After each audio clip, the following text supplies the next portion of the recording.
Alright, hi, Stark88, and here I'm going to talk to you about a little G&G review. First, start out with with my aftermarket parts, the stuff that I added to the gun, or should I say, my AEG. I added an NC Star scope right here. You've probably seen the other video as far as my loadout goes, and right here, just to protect it, I custom cut a piece of plexiglass from Lowe's and super glued it to the rubber piece that it's right here. A little detailed description there. Also, I have the UTG flashlight, and because there's like a red dot or whatever like that, you know, you just pop this flip side down because you don't really need it and it's in the way. I just use this to adjust my windage and elevation, or should I say left, right, up, down. So I have a standard mid cap. I actually lost my high cap in the tan versus woodland, cookie versus eternal game. So I'm gonna have a Nunchuck battery in the buttstock.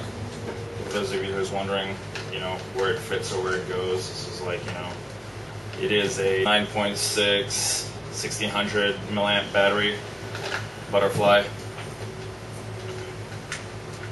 and the piece just like, you know, sticks on right here. Gun. Sometimes there's like an issue with the stock not being able to retract all the way. I mean, fold down all the way, it's like when you go all the way down here, it's like this is pretty much as far as it goes because it locks up because the battery is like right here. If you try and push it any further down, the battery pops out with the buttstock, whatever. But it's not really an issue because most of the time I'm either, because you know I'm a pretty tall dude, I'm like 6'1". So it's like, it's either going to be fully extended or about midway. And I'm sure most of you is probably wondering what the blowback looks like, because this is a G&G Rush, you know, standard switches right here on your M4. You have your semi, which is there, and then your full auto. Since I'm going to be dry firing this weapon, I'm not going to like go like full auto, but just to like show you. This is the hop-up mechanism in there, and once you start firing it, it like, when there's actual BBs in there, the blowback goes almost halfway, but if you're dry firing it, like what I'm about to do, it actually goes like a quarter of the way. Shit. With a little malfunction there because my little camera stand dropped.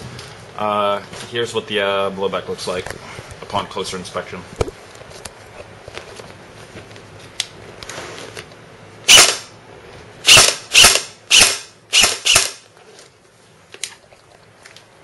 And a little bit more about the gun. I have a pressure switch right here that's mounted to my UTG flashlight. It's actually, you know, pretty good, decent, you know, light because of I don't exactly know how many luminaires it is, but I know that it's, you know, pretty decent for its size or whatever. I have the side there, and out here I have a riser mount with the NC Star scope, and I think that's about it. This gun still shoots stock about 330 FPS with 0.20 gram BBs, 305 with 0.25, so it's still pretty stock. I'm probably gonna upgrade it to 400 FPS, so I'll get about 380 with the 0.25. It's a little feature I forgot to address earlier in the video. It's the forward assist on the gun. Most M4s that I've encountered, it's like do not have a working forward assist, but this one actually does. When you're like firing this gun and you want to like reload, you can actually like just pop the magazine out like any other M4, but sometimes like you'll have a jam.